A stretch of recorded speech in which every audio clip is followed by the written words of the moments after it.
touchy area for a lot of patients is how to regrow hair. There are different things that can cause you to lose your hair. We've touched on that in other videos, right? It could be nutrient deficiency, it could be imbalance in your hormones, it could be natural aging, it could be hereditary, alopecia due to some infection. So there's a lot of causes of hair loss. And in some patients, they can regrow this hair, but you have to have the right environment, the right nutrients to allow your hair to grow.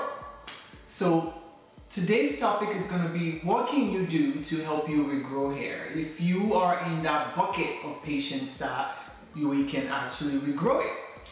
So let's go over them, right? The first one is to understand that your gut, yes, your GI system is hugely involved in the process of regrowing your hair.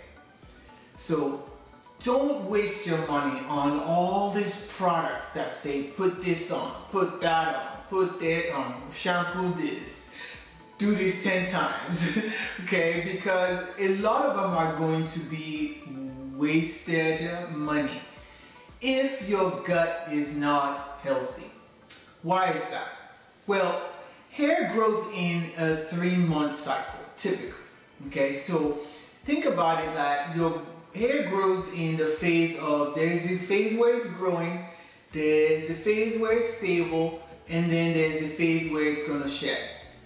And then the cycle starts over again, okay? And that happens every 3 months or so. So if you see your hair lost, you're in that phase where it's shedding, okay? The next phase is gonna be for it to grow again.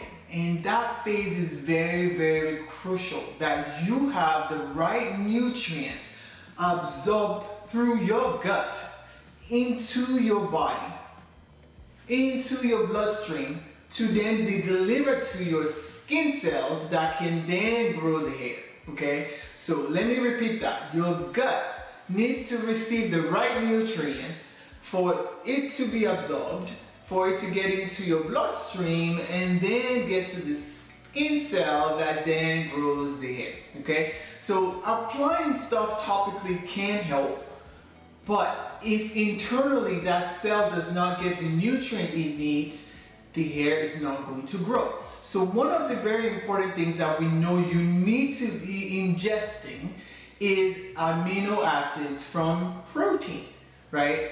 Good dense protein sources like red meat, like chicken, like fish, right? We want to absorb nutrients from such foods. Eggs are also a good source, okay? We want to absorb nutrients from those foods, amino acids, specifically one called lysine from those foods, to actually allow our body to make this hair growth, right? This protein called keratin that is made in our skin cells, okay?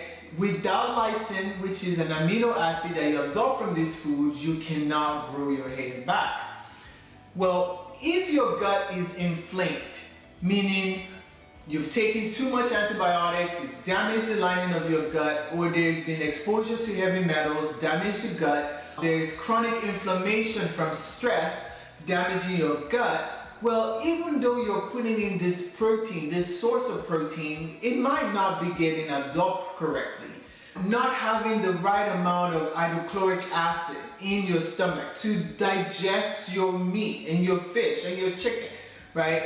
It's not going to allow your body to then break this protein down to the amino acid components that your body needs to absorb to then make you some hair, right? So those are important, that your gut has to be in a good state. So one, you want to put the right nutrients in, but you have to put it into an environment that allows for that nutrient to be properly and optimally absorbed.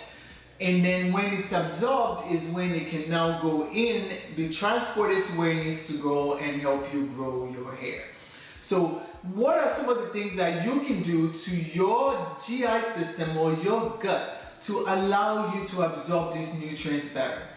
Well, because a lot of us have been exposed to different antibiotics, even if we don't take it, we might have eaten animals that have been given antibiotics, right? So they still do the same damage to our guts, right? So because of that exposure, a lot of us are lacking the good bacteria in the gut.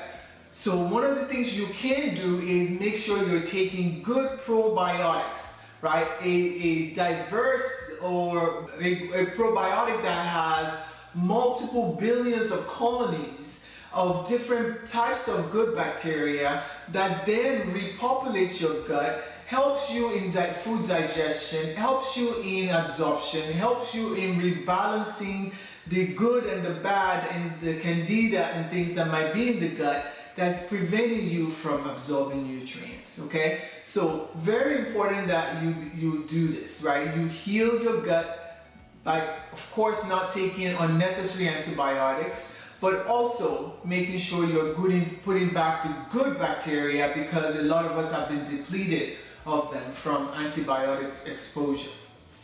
So the other thing you need to be doing, right, to regrow your hair besides protein is to have plenty of B vitamins. I've discussed this in other videos, so I won't go into it too much here, but B vitamins are very, very important for the growth of hair, nails, and give you glowing skin, right? So in fact, you'll find that a lot of grocery stores and health food stores now label some B vitamins the hair, nails, and skin vitamin, right? Specifically biotin, but not just biotin. A lot of the B vitamins, all the way from B1 to B12, are very important in the process of the protein synthesis in the body, the chemical reactions that needs to happen for your body to regrow this keratin and get you new hair, new growth within that phase where your hair is growing, okay? So B vitamins, very, very important. Protein, very, very important. So what else do you need to do to grow your hair back? Well, every now and then I'll find a patient that has what we call candida, right? Which is an overgrowth of yeast in your body. And candida is very insidious. It lives in our body. In fact, it's normal to have a little bit of candida in our gut, right? And there is a balance between them and the good bacteria. But when a lot of us get exposed to too much antibiotics, we end up killing off the good bacteria. So then what happens is that your little bit of candida that normally lives in your gut, that's kept in check by your good bacteria, now has the chance to overgrow, right? As the candida in your body overgrows, it can affect the way your hair grows. It loves to live in the nerve, in the hair root, right? So it grows there. A lot of people sometimes would think it's dandruff. It's like this flaky white stuff that's coming off. But it can also cause random rashes in the hair, in the hairline. And a lot of patients don't recognize it as candida. And so sometimes if your hair is not growing, you're constantly having this dryness or flakiness, you might want to get that checked out and just make sure that it's not candida that's causing your problem, okay? So there are other things that we see with hormones that can also cause your hair not to grow back. And this, sometimes people think it's from too much testosterone. Well, we do know that excessive amount of testosterone can cause hair loss, but it's actually not the testosterone itself. It's the metabolite of the testosterone called DHT. And DHT actually will inhibit like your hair from growing, right? And so we can easily check this in the blood test and find if your level is elevated, and we might start suggesting for you to eat foods that helps you block this, or take medication that helps you to block this. But some natural things that can block DHT is vitamin called zinc. Just taking enough zinc, which is also very helpful for your immune system, very helpful for a lot of things in your body in general, can also be very helpful. So I do recommend that you use this nutrients and to help your body be able to fight the DHT from causing your hair from growing. Okay, hope that has been helpful. I will discuss more on this topic later. I think that this is a good stopping point for today. If you have any questions about that or you're dealing with this problem, please make a comment in the section below, and I will try to make more videos on parts of your questions that I might not have addressed on this one. I know this is a touchy area for a lot of people, and so we definitely want to address it. Hope that's been helpful. I'll see you later.